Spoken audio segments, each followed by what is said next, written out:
अभी चलो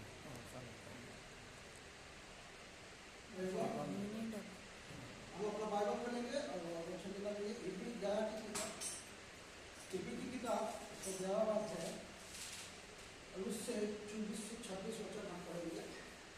मैं आपसे ले पढ़ता हूँ। इब्री 11 24 से 26 वचन।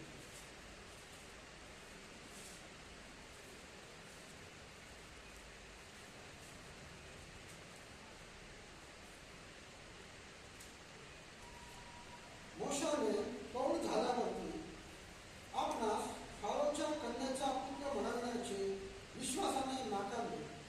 पापाचे क्षणिक सुख भोगणे यापेक्षा देवाच्या लोकांबरोबर दुःख भोगणे हे त्याने पसंत करून घेतले. ख्रिस्ताचा अपमान सोसणे ही मिसर देशाच्या धननिधीपेक्षा उत्तम संपत्ती आहे असे त्याने मानले, कारण त्याची दृष्टी प्रतिफळावर होती.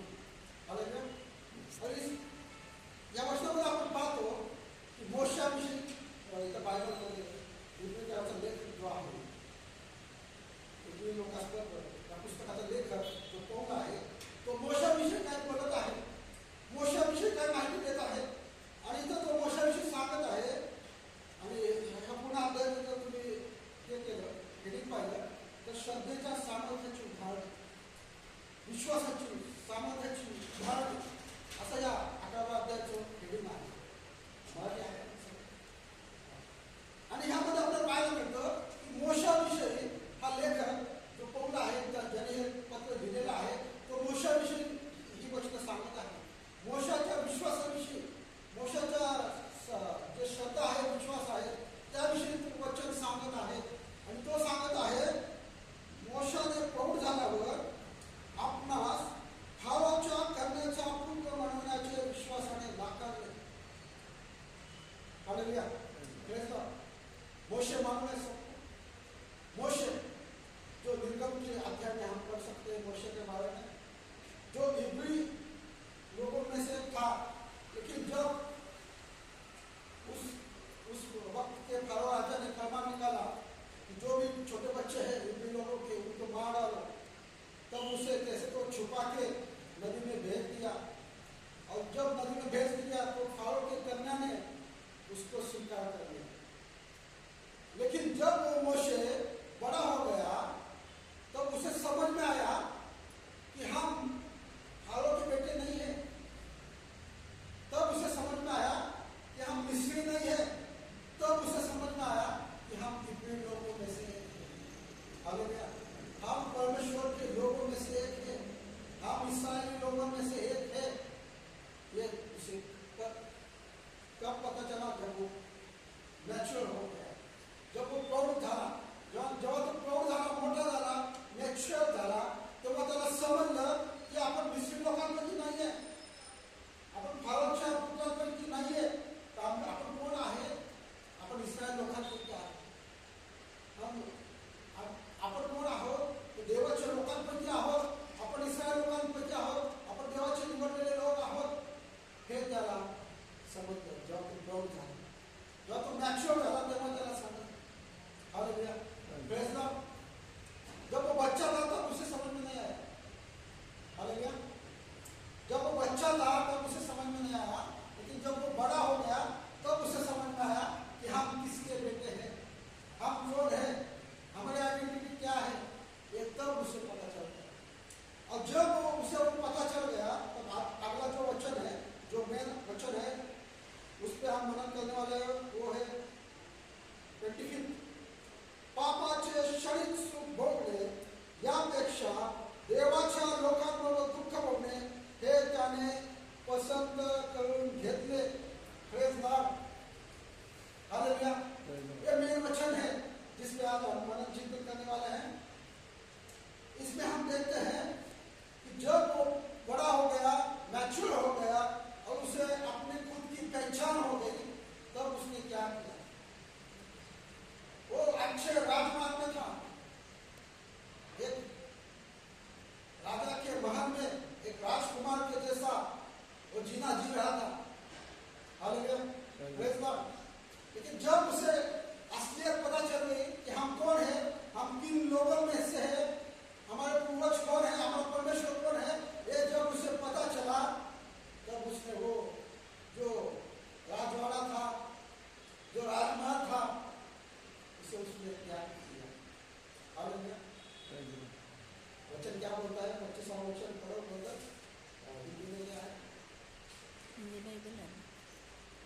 कन्नड 25 पापाचं क्षणिक सुख भोगणे यापेक्षा देवाच्या लोकांवर दुःख भोगणे हे त्याने पसंत करून घेतले. हालेलुया. वो राजमहल में था, उसे खाने पीने का कपड़े लत्ते का कुछ कमी नहीं था. बहुत कुछ राजदासी उसके आजू बाजू में रहे, बहुत अच्छा उसका जीना था. लेकिन जब वो मैच्योर हुआ, जब उसको असलियत का पता चल गया, तब उसने क्या किया? उसने उसको नकार दिया. वो सुख वैभव में था, सुखी था, संपन्न था. क्योंकि राजमहल में राजा के बेटे को कुछ कमी हो सकती है क्या? हो सकती है क्या? नहीं हो सकती है. अगर समझो हमारे बाप दादा अगर कुछ बड़े जमींदार है, राजा है, मोटे, अभी आज के जमाने में हम बोल सकते हैं प्रधानमंत्री, मुख्यमंत्री या कुछ ऐसी पोस्ट पे है, तो हमको कुछ कमी हो सकती है क्या? नहीं. लेकिन जब वो मैच्योर हुआ और जब उसको असलियत का पता चल गया, तब उसने पहला कदम क्या उठाया? क्या उठाया? उसने अपने लोगों का दुख कम करने की कोशिश की. लेकिन किताब में आप पढ़ेंगे, मोशे के बारे में सब लिखा हुआ है. जब वो बड़ा हो गया, तब वो देखा कि अपने लोग, वो लोग झगड़ा कर रहे हैं, तो उसने जाके उनको समझाया. बराबर. और जो उनके अन्याय कर रहा था उसको उसने मार डाला. हालेलुया. ये उसने किया. उसको ऐसा हो सकता था, लग सकता था मुझे क्या करने की जरूरत है, मैं तो अच्छे खासे राजमहल में, मुझे क्या पड़ी है ईश्वर का दुख कम करने की? मुझे क्या पड़ी है दूसरों की तकलीफें दूर करने की? हालेलुया. लेकिन वैसी सोच उसमें नहीं थी. अब हम मेन सब्जेक्ट पे आए, मेन वचन के भाग में आए कि जो मोशन की सोच है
हे जहाज आढळले त्याने त्याला उत्तर दिला व परमेश्वराच्या दृष्टीवर व्हावे म्हणून त्याच्याबरोबर तार्शिशास निघून जाण्याशी तो जहाजात जाऊन बसला.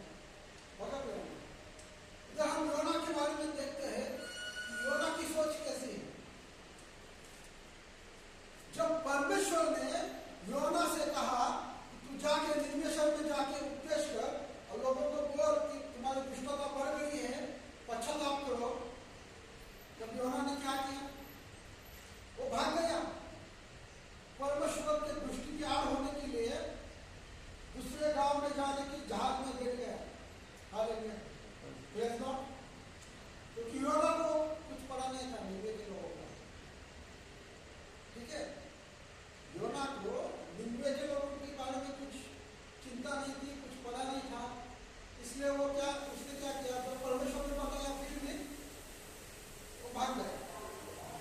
हालेलुया. सही है, सही है. लेकिन परमेश्वर क्या सोचता है? परमेश्वर बोलता है जो निनिवे के लोग हैं वहाँ के जो बुरे ढोले हैं उनकी परवाह मुझे नहीं है क्या?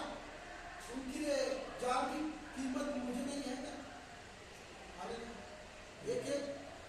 एक आत्मा था परमेश्वराला, एक आत्माचा रचा व्हावा यासाठी परमेश्वर वाट पाहत. ज्याला विलंब म्हणून म्हणतात तसं विलंब परमेश्वर आपल्यावर इतना विषय लावत नाही, तर तो वाट पाहतो प्रत्येक मनुष्याचं काम. जो योना की सोच थी और परमेश्वर की सोच थी दोनों डिफरेंट थे. और आज हम ऐसे सोच के बारे में वचन से सीखना है जो कि परमेश्वर की सोच है, परमेश्वर का मन. अगर वैसी सोच आपके दिमाग में आ गई तो आप वैसे काम करोगे. कुछ भी काम करने से पहले आपको उसकी सोच, उसके विचार दिमाग में आते हैं. ठीक है, जब भी आप नींद से उठते हो आपके दिमाग में आता है नहाने का, खाना खाने का, ठीक है, बर्तन कर देना. इस सोच दिमाग में आता है, फिर आप काम करोगे. सही है. वैसे ही अगर आपके दिमाग में ऐसी सोच आई कि हम अपने मसीह लोगों का, हमारे विश्वास भाई बहने का दुख कम करें, उनके लिए प्रेयर करें, उनको मदद करें, उनके सुख दुख में उनको सहायता करें, ऐसी सोच अगर हमारे मन में आए तो हम वैसे काम करेंगे. मोशन पहले मोशन को उसकी सोच आई, पहले उसको